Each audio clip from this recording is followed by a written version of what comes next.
All right, here we go. OverDrive, off and running. TSN 1050 on the TSN app, your home smart speaker, and up on TSN 2 all afternoon. Bryan Hayes, the dog, Jeff O'Neill. There's our buddy Jonas Siegel of The Athletic. My man, Jonas, I got to ask you, I've been looking forward to asking you after this beautiful stretch of hockey. Are you starting to believe in what you see? Do you like what you see? Or is it still not my type of team? I don't like the direction. Just give me something. I just wanted to. You're the perfect guy for me to see today, because I watched last night, and what a great road trip it's been thus far. And I said, I like what I'm seeing right now. We've dumped on these guys so many times, but let's just have a week where we're like, give them their flowers, and they're playing damn good hockey.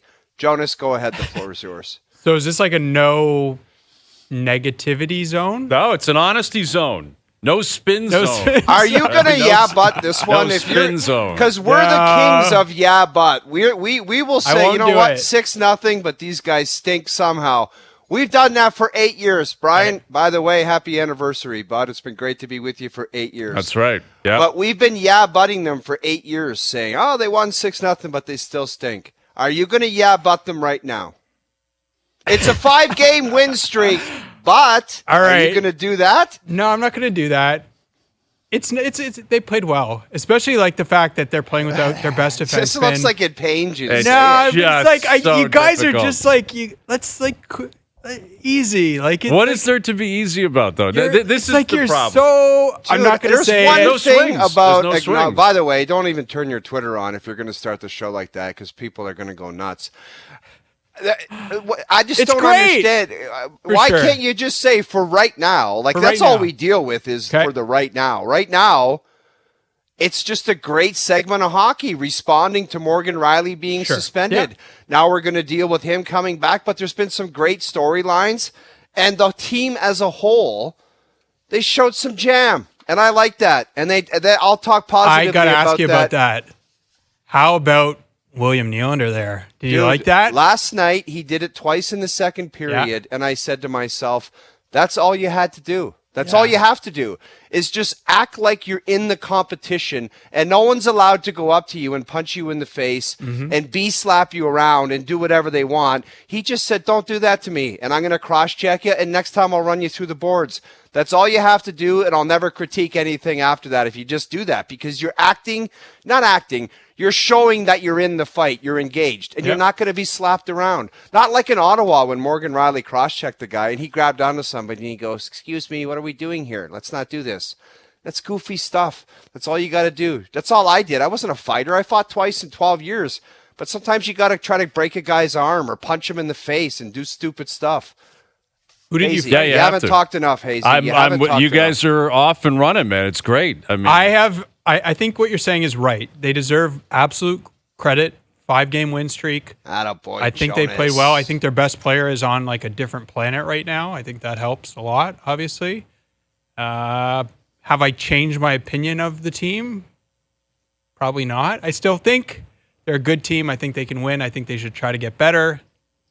How do you feel about that? Yeah, no, listen, everyone has varying opinions on that. And, we're still a couple of weeks away from the trade deadline to see where Brad Treliving and company decide to take it.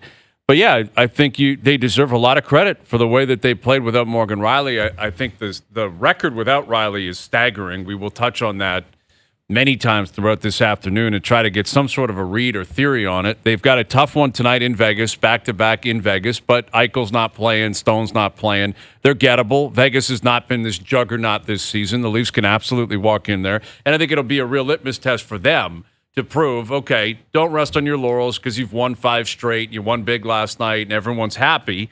Go in there tonight and be a serious team. You walk away with 2 points tonight, that's a big statement. Like, this is what I think they can do, and I understand the playoff history is different. Get to the playoffs, it's a different story. But the Leafs have been a regular season juggernaut for the better part of, 4 or 5 years. Give or take pockets. And now all of a sudden they're 10 points into the playoffs. Like, they're 10 points clear of Jersey, who's on the outside of the wild card. That's a fair amount. Like, that's a pretty big buffer. And if you want to make some noise, Matthews is doing that. Marner's doing it. Nylander's doing it. Bobby McMahon's doing it. But you go into Vegas tonight back-to-back and you pick up another win, with likely Martin Jones in net, I think that's a really significant statement. And I think they deserve a lot of credit. I think Sheldon Keefe deserves credit. He's made some bold moves recently. He's moved some things around. I did really like what I saw out of Nylander in terms of responding. And to your point, that's all you need. But I have a bit of a theory on that as well, that I think Max Domi factors into that. I think you mentioned what happened with Morgan Rielly, Ridley, Gregg. The only guy that flew in was Max. Max came flying in. He knew he had to. He grabbed Pinto. The other guys came in and had, tea time with the other guys on the ice. Well, he's been with Bertuzzi the whole year. But Bertuzzi's never he has a reputation because you think Todd Bertuzzi and you think, well, he's a Bertuzzi. So Bertuzzi doesn't fight. He doesn't really throw a lot of hits. He'll get engaged. He will be a pest that might create some friction.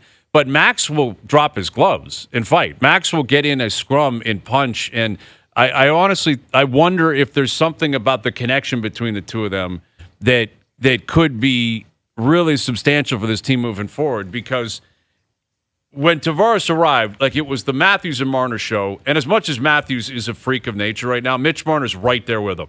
Mitch Marner is playing a video game every single night. He is doing things on the ice that very few guys in the league can do, and he's putting it on a tee for Matthews every night. He looks like he's got, as much as the production's been great in the creative stuff, that passes. That's outrageous. Yeah, that's cool. That's as much as I like that.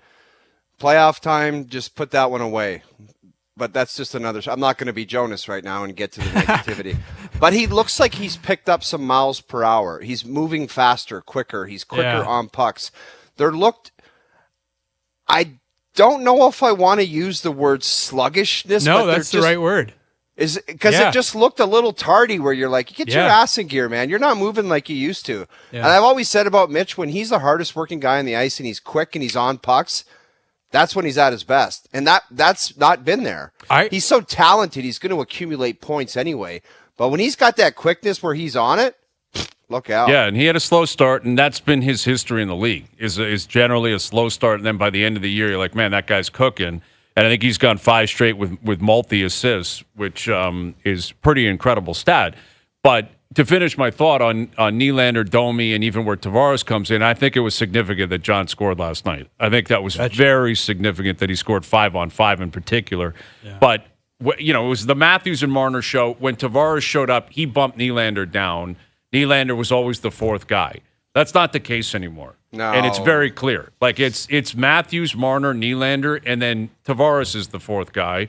And John's going to have to find a way to contribute. And what I mean by that is that William Nylander is so good, and he's playing so well this year, he can carry his own line.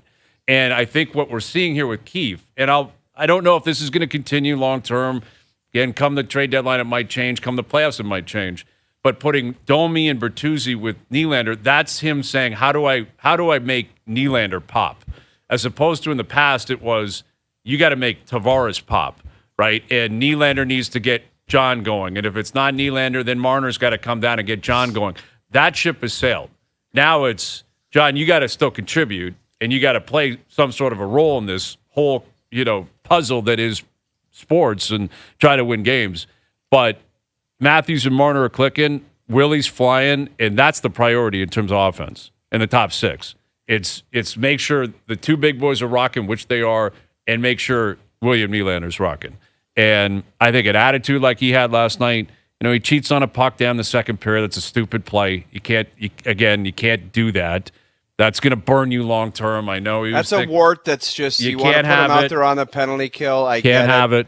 But I get it. Still, then he comes out of the box and ends the game. And that, to your point, like you mentioned, Keefe, that is a Keefe tweak. They put Nylander on the penalty kill for the first time this season. He's leading them in shorthand goals. I have to give you credit for something, Jeff.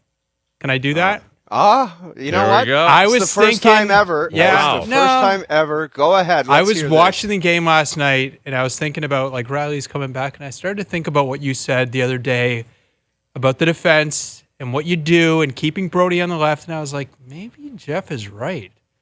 Maybe they got to keep this thing kind of as is, and then I was like, maybe he's right. Maybe they just play Rielly with McKay. We'll find out tonight. Thank you very much, but Jonas. I kind of think he might be right. I've been around the National Hockey League for 12 years. My whole game, my whole life, though, around the whole game. Yeah. I'm not just some bozo.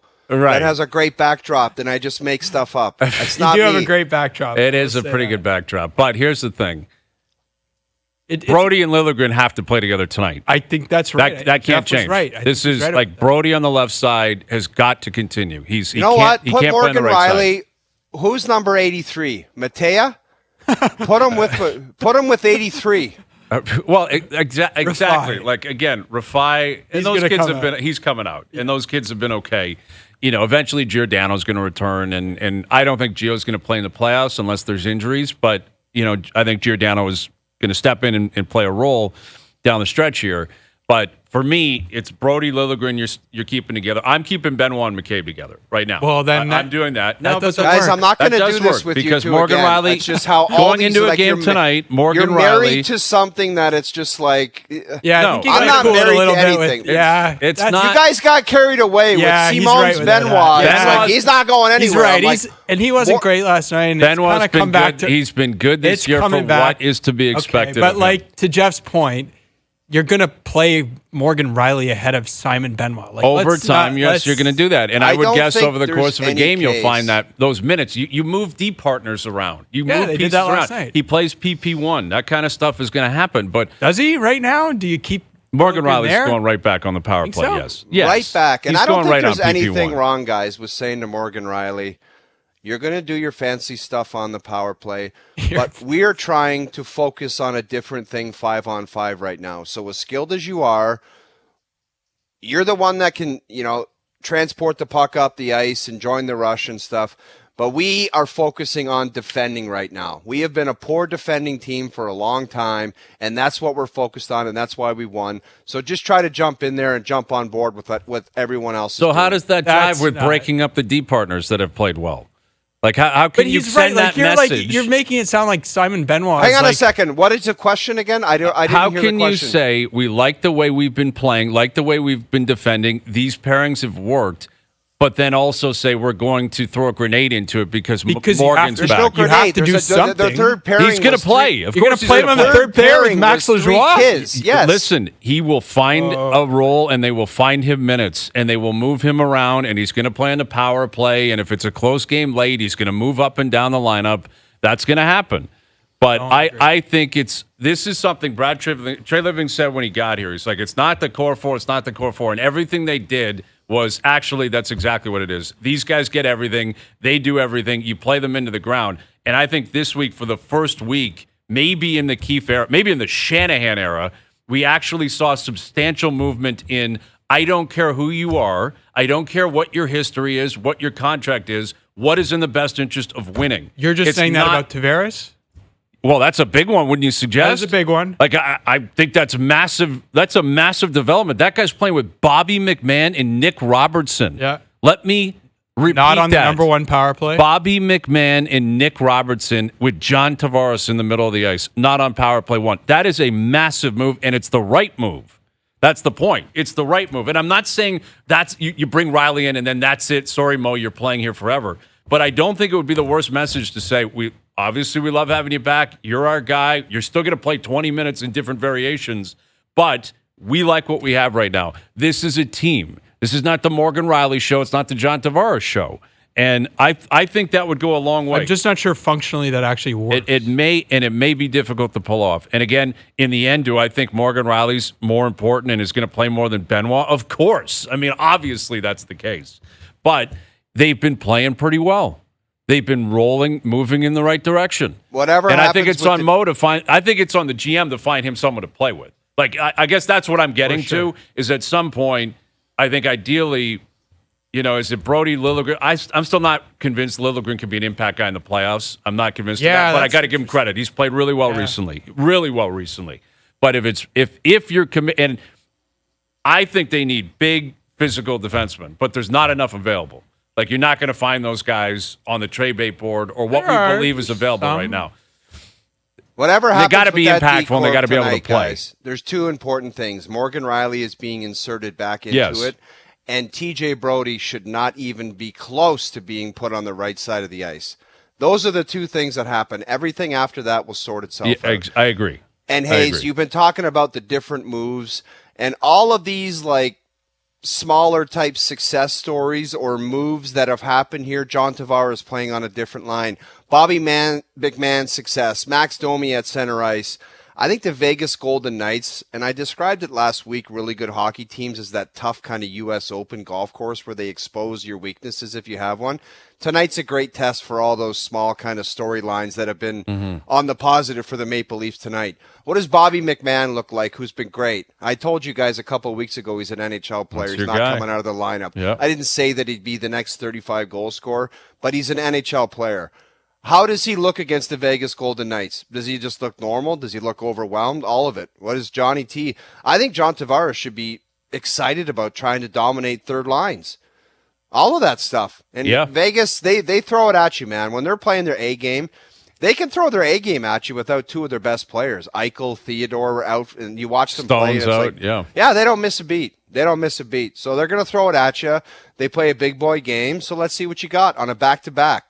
It's going to be a challenge. It's going to be a challenge. But, again, they've been playing well. They haven't played the toughest competition. That Arizona situation is embarrassing for the league. It is, I mean, it's really embarrassing. I saw it again last night. Where it's a joke. It's a complete joke that the National Hockey League is playing in a rink like that where you got a guy who is one of the two or three faces of your league back home scoring 50, and he's doing it in front. You can see the roof when he scores. Like again, put that into perspective. This guy rips home 50, and you're like, I can see the ceiling. That there's no angle like that in pro sports. It's crazy that many Leaf fans were there in a building that holds like 4,700 people. And do you think it's like the equivalent of an NFL team playing on like a high school football? Dude, I think it's worse, Jonas. Yeah, it's worse. Some of those high school facilities in the States are incredible. 10, 15 grand. You go to a high school in Texas, it's 15,000 people. It's almost like it's Gary's child where he never gets embarrassed about it. It's just like, yeah, they're going to play in this rink and it's going to be great. No, it's not. I watched it again last night. I'm like, this is an embarrassment. It's embarrassing. It's hard to watch even on TV. Seeing, the Toronto Maple Leafs facilities and some different facilities around the league, and you got that as your home base playing in the NHL. No way, man.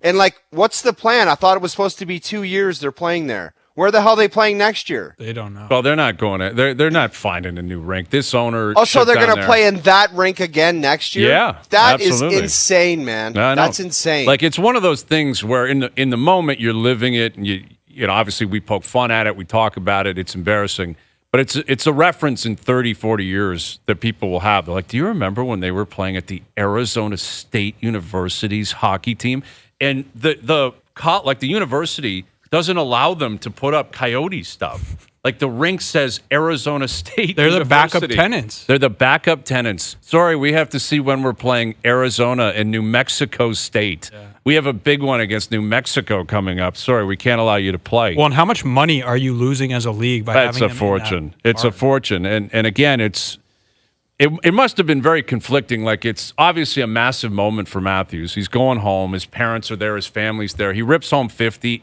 at home. That's incredible. But to do it in that building is just, it's goofy. That's going to be played in his Hall of Fame reel, like him scoring 50 with a student section and a student band right behind him. But for him to rip home 50 that quick, and then sometimes you got to get lucky. The 51st goal goes off his shoulder and in. But he's up to 51.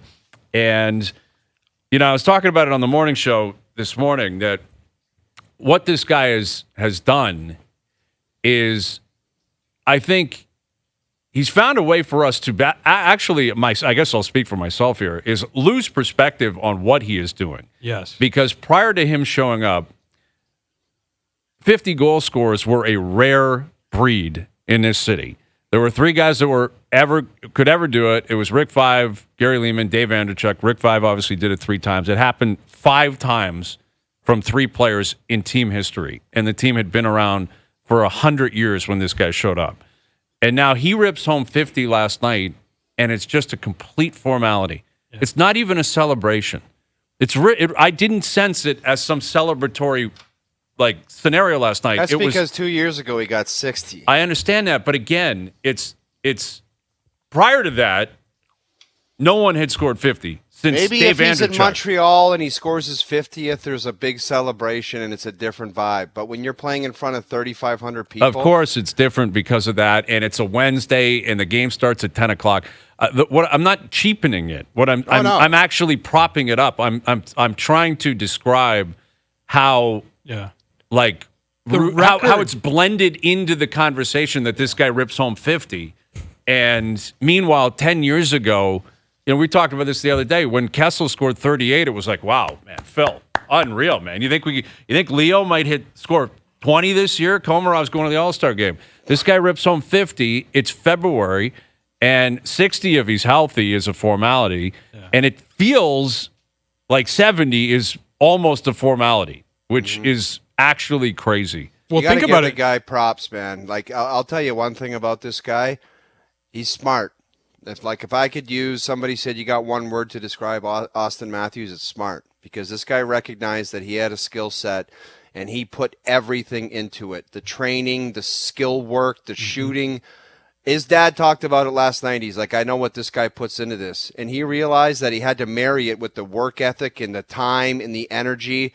And then you throw in Mitch Marner. Mitch Marner is a big factor in this. Not too many guys who play center ice that can shoot the puck like that are gifted a right winger. And just think about this. Every time Mitch Marner comes out from behind the net, he's got Auston Matthews in his sights. If he was like a Patrick Kane skill type player, he'd be coming around the net on his backhand. He wouldn't see, like Mitch Marner is always looking for Matthews because he's got him right in his sights. So he's very lucky and fortunate to be with a setup guy who's a right-handed shot who can dish the puck like that. And you put all of it together, it's just it's the best goal scorer going right now, and it's not even close. And it's impressive to watch, to see it all come together. The work, the skill, the attention to detail, the dominance, like it's all of it. You put it all together, and you got the best goal scorer in the world right now. But to your point, Hayes, like it was 2 years ago where we were like, is he going to break Vive's record? Vive's record was 54. Right. He's at 51. Yeah. And it's February 22. Mm-hmm. Like he's going to blitz past his record in a couple weeks. Absolutely. Well, couple games, Jonas. This right now is the 5th highest goal season by a Leaf ever. Right now. Right now. And he's got, 26 games left? Like it's nuts. No, it is. And like, I looked up the stats because I was curious, because I made a comment on the morning show that I will stand by, and I do stand by. McDavid's season last year was unbelievable. Yeah, probably underrated, maybe even a little. Well, especially considering he scored 64 goals. That is a phenomenal season. And you guys, got mad at me when I said throughout the summer and into the fall, I said that's the peak year. That's McDavid's all-time great year. Yeah, he'll never match that. They disagreed with you? They vehemently disagreed with me, but I think that's the case. And the fact is, that's what we're seeing with Matthews. I think this is it. Like, we're in the midst, so embrace it. Doesn't mean he won't score 50 next year or maybe touch up on 60 again, but this is the magic year. Like, this is the year where you're like, I can't believe what I'm witnessing. Having said that, you would have said that 2 years ago. More than likely I would have. And I think him getting to 70, if he gets there, will be more of an extreme statistic than McDavid hitting 150 last year. Like, if I had have told you 2 years ago, we're going to see one guy hit 150-plus points and one guy score 70-plus, I think it'd be close. Mm-hmm. But I think it'd be like 60-40. It'd be more extreme, more shocking to see a guy score 70.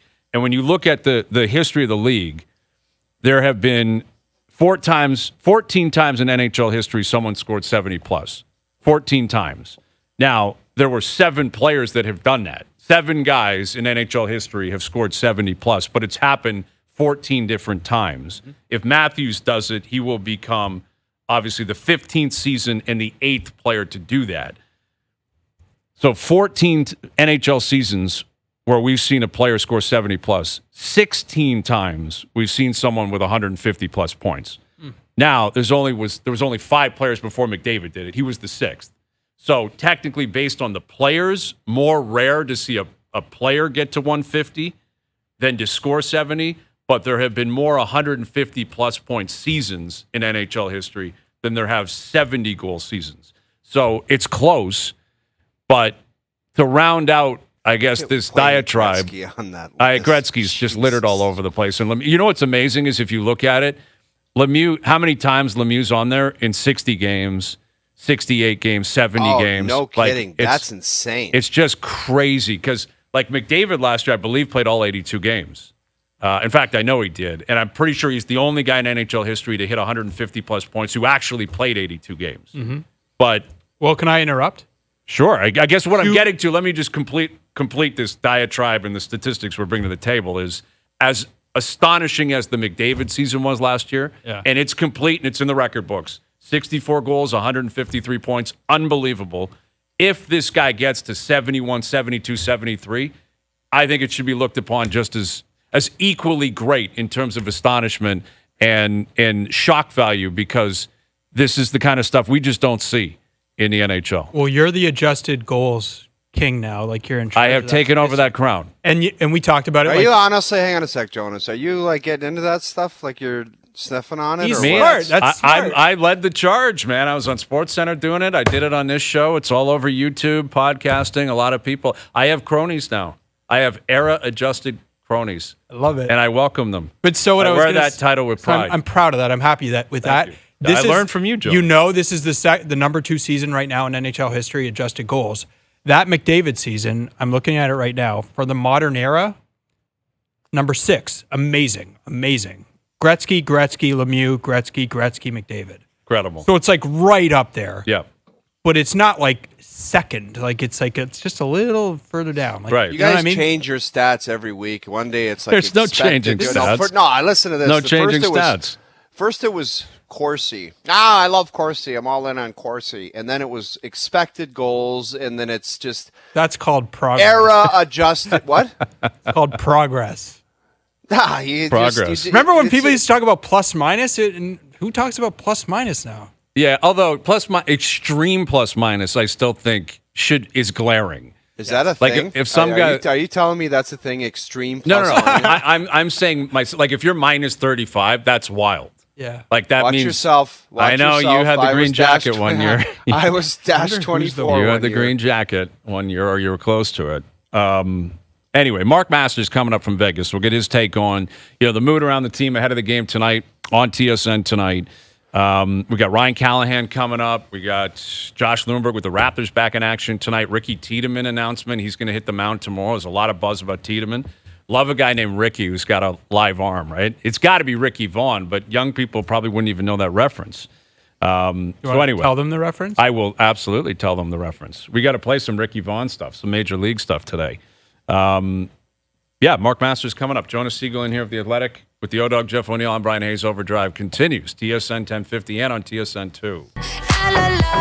OverDrive continues, brought to you by FanDuel, bringing you everything from the opening line to the final score. I saw that FanDuel has adjusted their Hart Trophy odds because like a week ago, Matthews was 12-1 or 14-1 on FanDuel, and now it's down to like 3-1. Wow. Yeah, it's moving quick. And That's making a move, as they say. that is. Do you guys think he's the favorite now? All of a sudden, I think he gets 70. Leafs get in. He wins it. Yeah, it's a narrative-driven award too. Like it's just going to build and build and build. If he keeps chugging and scores 60 and 65, 70, it's going to be so loud around that.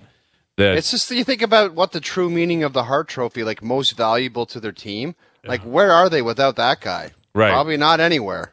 Yeah, it'll challenge the how you feel about Toronto stuff though. Like there'll be media out there that will not vote for him.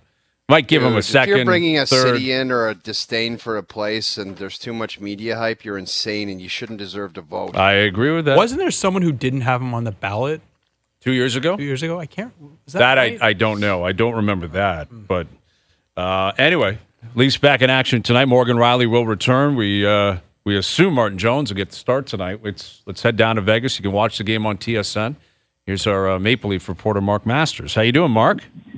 I'm doing well. Good to be on with you guys. Happy anniversary. Yes, thank you. 8 years we've been here in the afternoon on OverDrive. Appreciate that. A lot of people have been sending in really cool notes and memories, and trivia's come up a few times. I don't know if you want to hear Art, that. do you Did know? you go to any trivia, Masters? Did you get into Vegas and like hit a late night trivia place? there's a lot of good trivia places in Vegas for sure, because there's a lot of good everything in Vegas, but it's pretty quick little swing through Vegas for the Leafs on this trip. We just got in, and now they got the game, and then they're off to Colorado, so might not be able to do trivia. Maybe I'll get some trivia in the thin air of Denver this weekend, but Vegas might miss out on that on this trip. Thin air, that's not good, Jonas. Like, that can affect your trivia? brain and you know, how you're thinking. brain Let's will test swell you, up. Mark. Who was the first prime minister in Canada? Do you remember this question? Of course. That's got to be one of the great moments in OverDrive It history. was. Yeah.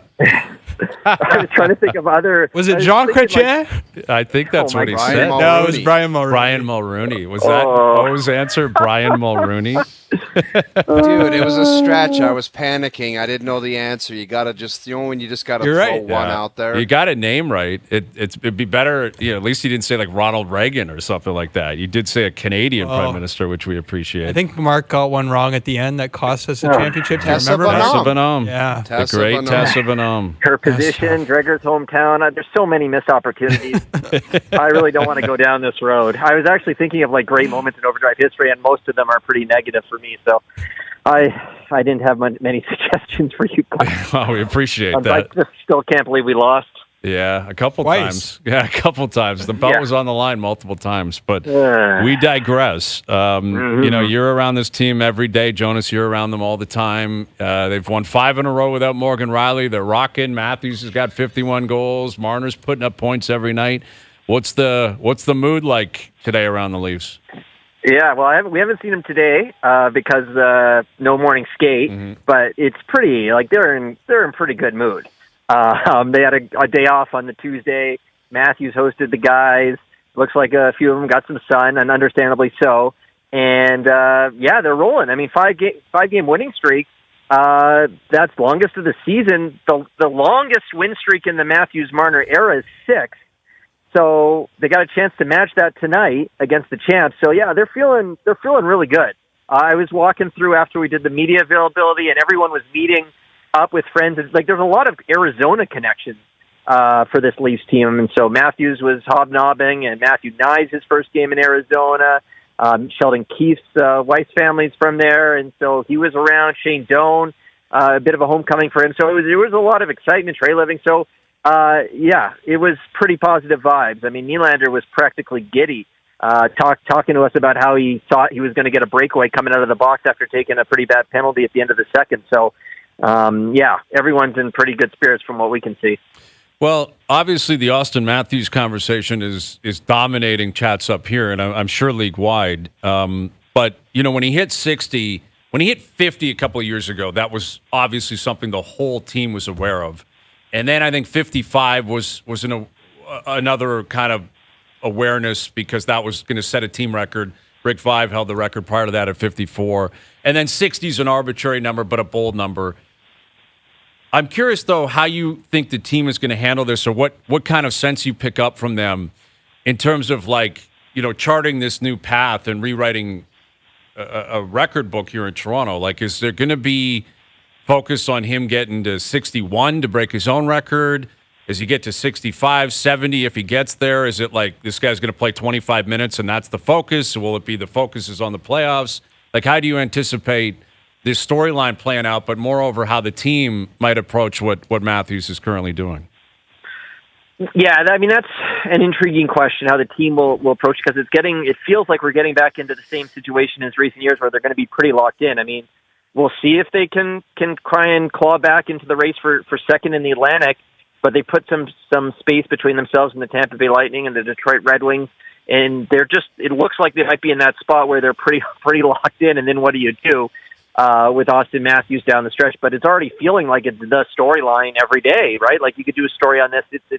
It feels like, chasing history, kind of when they were checking in on Barry Bonds when he was doing his thing, and McGuire and Sosa, maybe not quite the same because he's not going to set, an all-time single-season record, but, it's crazy what he's doing right now.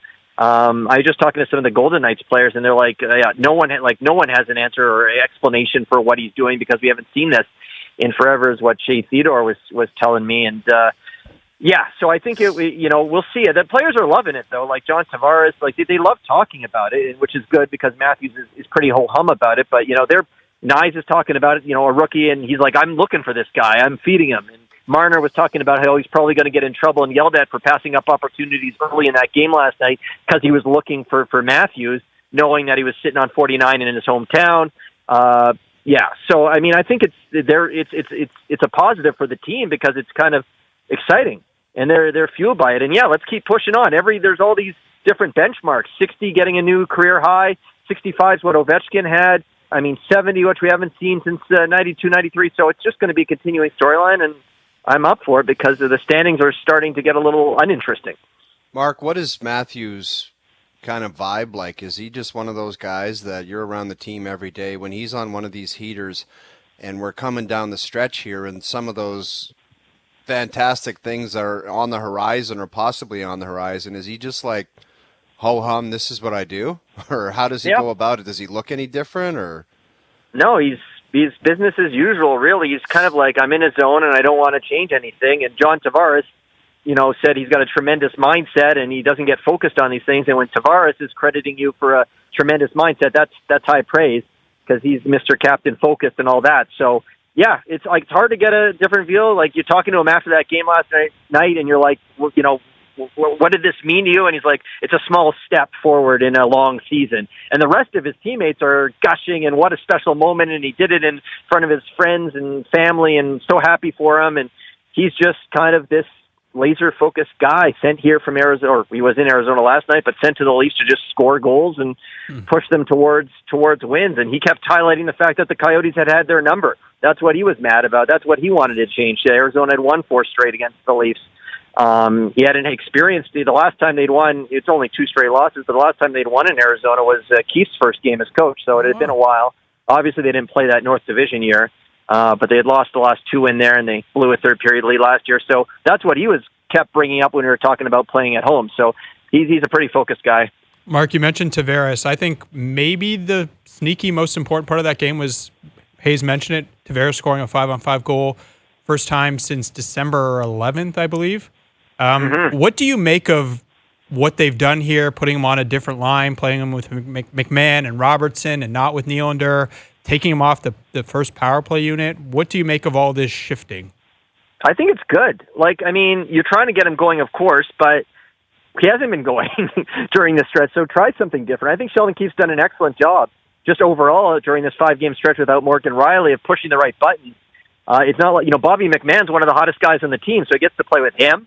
And he's hungry, and Nick Robertson's another young guy, and they're going to work hard, and he gets to be kind of that leadership role there. And then you embolden and you kind of give Tyler Bertuzzi and Max Domi, Willie Nylander, and make them feel even more important with this team as kind of that second line role. And then with the power play, you're trying to get Bertuzzi going. You're trying to capitalize on the fact that he got a goal the other night and snapped that 19-game goalless drought. So I think this is a good sign. Maybe he gets different matchups too, right? Third line instead of second line. Because the other teams are going to circle Matthews, and then they're going to circle, I assume, Nylander, and then you're on that third line. So I think it's good. The power play is probably the more interesting one, just because so much of Tavares' success has been on the power play, and he's so good, and he seemed to find a groove in the slot there. So that to me is it could be. I might think about going back there, but hey, the power play keeps coming through, so maybe they just roll with this for a while. But I like it. Try different things down the stretch here, different ways to get the Tavares going. You just mentioned Tavares, Masters. Do you know how he was informed that he would be kind of doing a little bit of a lesser thing out there, like changing lines and playing with different guys? Was that? Do you know how that went down? Like, did he walk into the room and you get the color matchups for your line mates and you see that, or that probably would have been a conversation first with the coach, wouldn't it have been? Yeah, I would think so. I don't have that answer for you because we haven't asked him specifically how he found that out. I just know in the past, Sheldon Keefe has talked about how Tavares, in this stage of his career, he's not really worried about numbers or where he slots in. I think obviously there is going to be a level of that with any player. You want to produce, you want to feel good about your game and how you're helping the team. But Keefe has just said, like, this guy's going to do what we ask of him. At this stage, he just wants to win. That's why he came to Toronto. It hasn't happened yet. And considering, as Jonas pointed out, no 5-on-5 goals since December 11th when he got .1,000 on Long Island, I think it's understandable that the coach would want to try something different. And I asked Tavares about the line change before the game yesterday, and he said the team's doing well. Kiefer wants to keep the things that are going well going. So when I asked about the power play, he said, I'm just waiting for when my number's called and I'll be ready. So, yeah, I mean, he's probably one of the guys, the last guys on the team you have to worry about getting, his feathers ruffled at this stage, you would think. How does that apply to Morgan Rielly coming back into the lineup tonight? His mood, his attitude, I think they're 19-2-1 without him the last 2 years. That's a staggering statistic. Have you spoken with him, and what do you expect out of Rielly going in tonight? Yeah, we talked to him for the first time since everything went down yesterday, and he was ready to move on. Grateful that it's almost over. I think this is a really interesting question tonight for Sheldon Keefe, Mike Van Ryn, the coaching staff, because they went 12-2-1 without Rielly early last season when he was out with the knee injury. They lost the first game that he came back in Arizona, actually.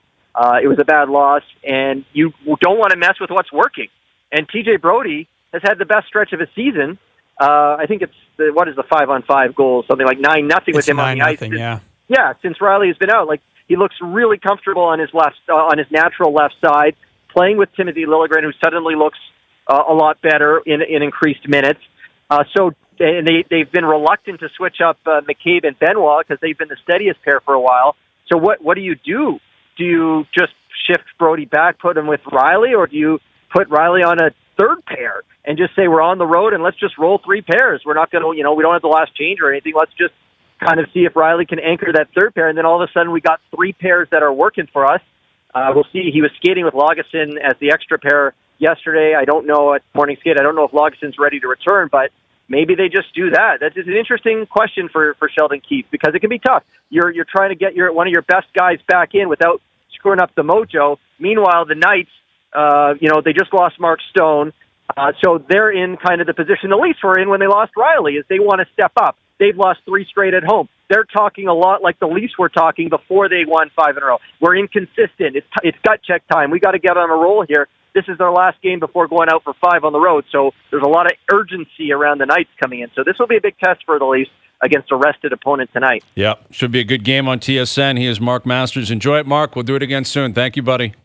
All right, I look forward to many more memories on OverDrive and trivia rematch. Absolutely, it's always available. Mm-hmm. I don't think they want the rematch. Yeah, we're afraid of you guys. They never bring it up anymore. Me and Hayes will take on a 3-pack of you, Death Row, and Masters. Yeah, how about that? Yeah, exactly. Bring whoever you want. Anyone you want into the fold. You can have a third guy. Call a friend. Phone a friend? Yeah, you can phone a friend. Okay. Anything you need.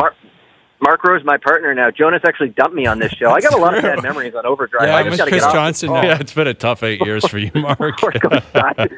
Usually goes sideways for me on OverDrive. So right. This has been a pretty good segment for me. Yeah, it's so been great. It, Uber positive. We appreciate it. Thank you. Yeah. Thanks, guys. You got Sir John A. McDonald, O-Dog. Sir John A. McDonald. There it is, the first Prime Minister. You loser. Get lost. Mark Masters, our Leaf reporter. Leafs Gold Knights tonight. And I think I saw, was it Frank Saravelli tweet out that the Mark Stone is obviously out, long term, but it might be a lacerated spleen that he's dealing with, which is significant. I noticed, I believe they just transferred Jack Eichel from IR to long-term IR. And if Stone goes on long-term IR, they're going to pull their old trick. well, if it's like we'll see a game 1 of the playoffs, that's going to open up like $20 million in cap. Yeah, but space. I think Eichel actually is coming back on track. Yeah, I assume you would think so, but like Stone, that's a really serious injury. But it's one of those scenarios where if you're Stone, it's like right now we have you tracking to come back with 5 games left. You want to just come back for game 1? Yeah, I'm willing to do that. All right, that clears 8.5. Let's see what's out there. What do we have? Jake Gensel? Yeah, we could maybe acquire all Jakey Gensel. I think we're all bracing for that. Vegas, they're shrewd, man. They're shrewd. They're ruthless. They're winners. They're Why not? bold. Any bold. injury, it's like, why would you want to come back 5 games left? You come back for the playoffs, mister. And you're playing on a line with Jake Gensel. That's right. There it is. All right, we've got Ryan Callahan coming up. OverDrive continues, TSN 1050 and on the TSN app. All right, Ryan Callahan coming up. Leafs and Raptors in action tonight. 8 years ago today, OverDrive was established in the afternoon. We moved to the afternoon. We've been posting about it online. I think we got to play some of the best of. Like a lot of people were saying, we got to play the 40-yard dash between Al's brother and the O-Dog. I kind of like that idea. I think we'll do that later this afternoon. That was good. There's been a number of moments that people have been, pointing to and saying we'd like to see this again, hear this again. So we might end up doing that. Noodle's calling a game tonight. He's in Ottawa. I think Dallas is in Ottawa tonight. I believe it is. And you're obviously doing panel work tonight. You got the Leafs Golden Knights on TSN 4. Late. Is it a 10 o'clock start or 10:30? Yes. Yeah, 10 o'clock start. Yeah, I'll it's a late need one. a triple espresso at Starbucks before I get to the building. Yeah. Well, it was like last night. Like we want to give a shout out. The City of Vaughan Hockey Association had us out last night to speak. Really, really cool night. I had fun doing it. We should do more of that. Hazy golf tournaments. Anybody, let us know if you want us to pop out and say a few things. Yeah, we had a blast. And it was really cool energy, like minor hockey. We were just telling stories and talking about the show and our careers and all that kind of stuff. And I was nailing coffees before we went up there, knowing after this is done, we got to go home and watch the Leaf game, which again is a sign of age. Like getting to a point where like, man, 10 o'clock start, that's a tough one. That's a tough one. It is. Like, I'm usually tuck 9:15. Yeah. Oh, you're not sleeping. You better not Pete Rose tonight on the panel. Oh, do have not a look Pete at Rose. me after the second period because I'll be just Please toast.